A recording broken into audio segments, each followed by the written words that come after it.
suspect. This video is of a downpour that comes to us from a viewer in Chesapeake. More than 20,000 people are without power in Hampton Roads.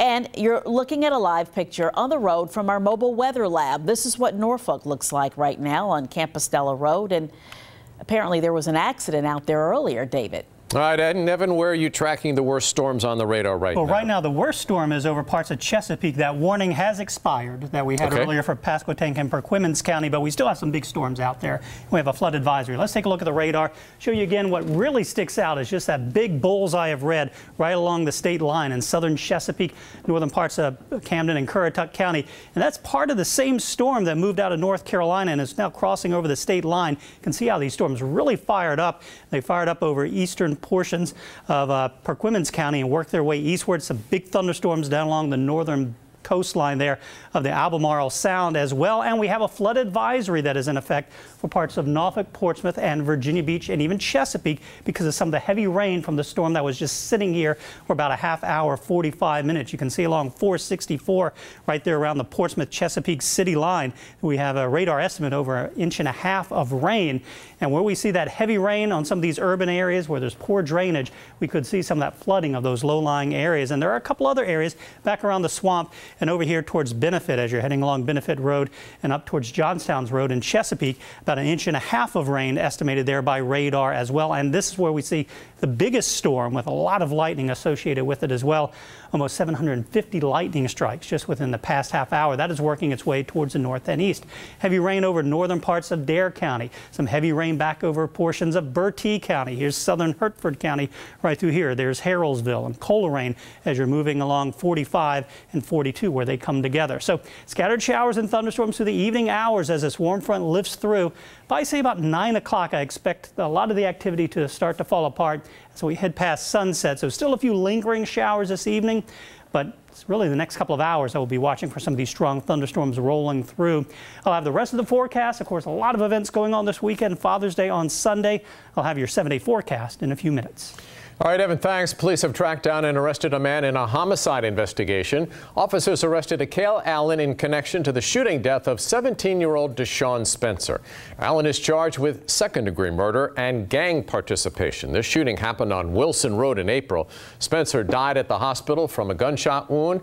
Allen was in jail on unrelated charges. He remains behind bars tonight, being held without bond. Tonight, 2 ODU football players face criminal charges. We're told an argument escalated into a fight at a Norfolk hotspot.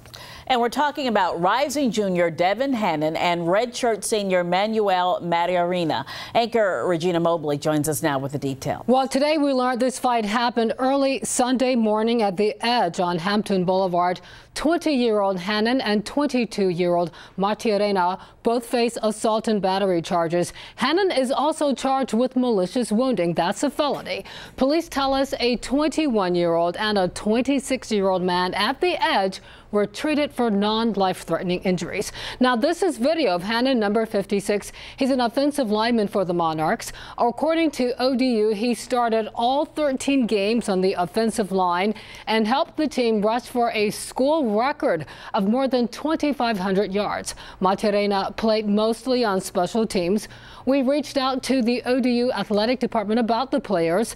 Associate Athletic Director Ted Alexander says both Hannon and Mariarina are suspended from the football team indefinitely. Mariarina was released on bond. Hannon is still in jail tonight.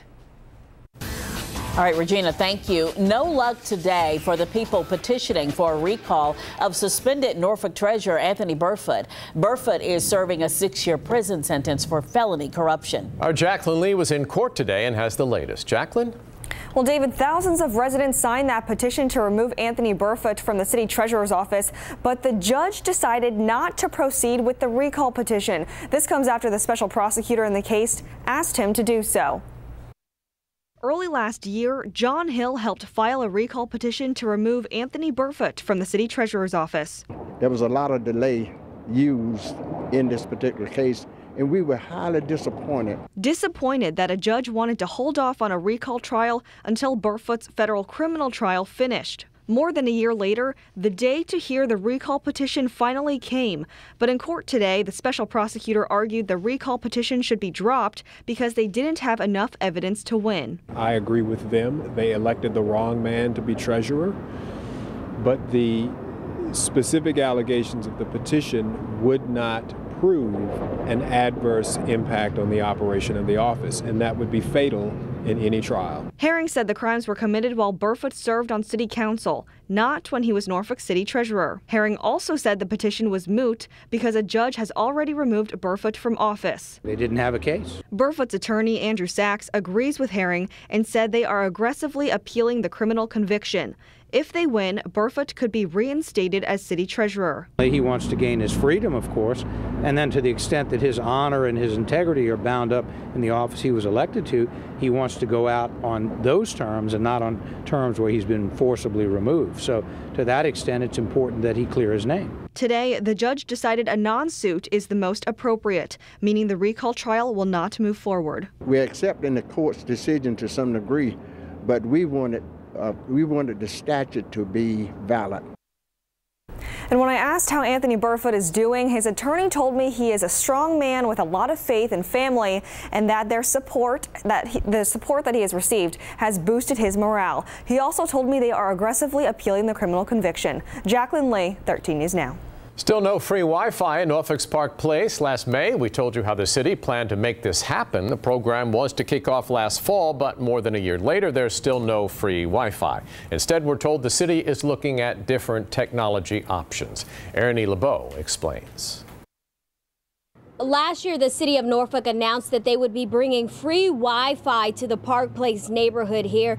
But since that original plan didn't work out, they're now looking at other ways to make that service available throughout the city. To make sure that we provide access for everyone, regardless of where they're coming from. That's what Kelly Straub with Norfolk Public Library says the city wants to do when it comes to internet access.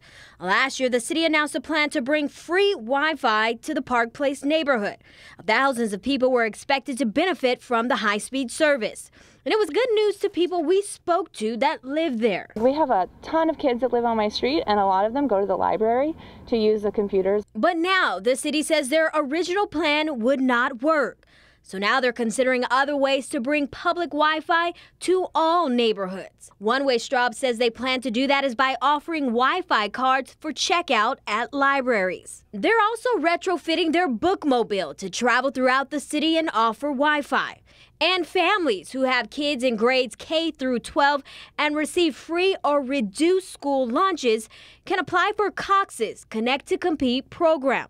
This program provides low-cost internet service and devices. A service, Straub says, is needed for children to succeed. At this point, so we want to get it out to everyone, and especially to kids and teens as they're learning and growing and developing, so that they can really take hold of this information and technology as they're going through school. I'm Erin LeBeau, 13 News Now. He may have made it all the way to the NFL, but he did not forget where he comes from. BW Webb has deep roots in the region, going to Warwick High School in Newport News and then heading to William and Mary for college. Today, Webb decided to come back home to give back to the community. Nico Clemens shows us how he's making his mark.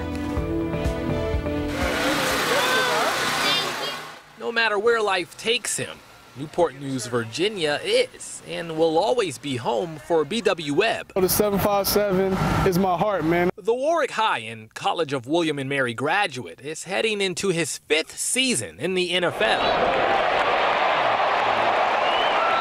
And even with all of his well-deserved and hard-earned success, Webb never forgets where he comes from.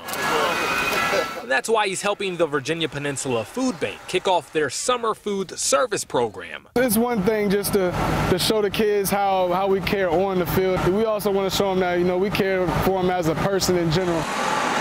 Oh, and he brought a busload of his friends, including current NFL athletes. The guys on the other team, but they took the time out of their schedule to come out here and show love to our city. The program provides meals for kids who normally receive free and reduced meals during the school year. This way, the kids are not missing out on eating this summer. When we call them about it, man, they're excited to get out here and just kind of put on for our city, man. I love working with them each and every year. Webb is thankful to be in a position to give back to his community. Whether you want to be a football player, you want to be a lawyer, man, as long as you put your mind to it, you set your goals and you know what I'm saying, just follow them, you're going to be all right. And he hopes that the example he's setting inspires these kids to give back when their time comes. In Newport News, Nico Clemens, 13 News Now.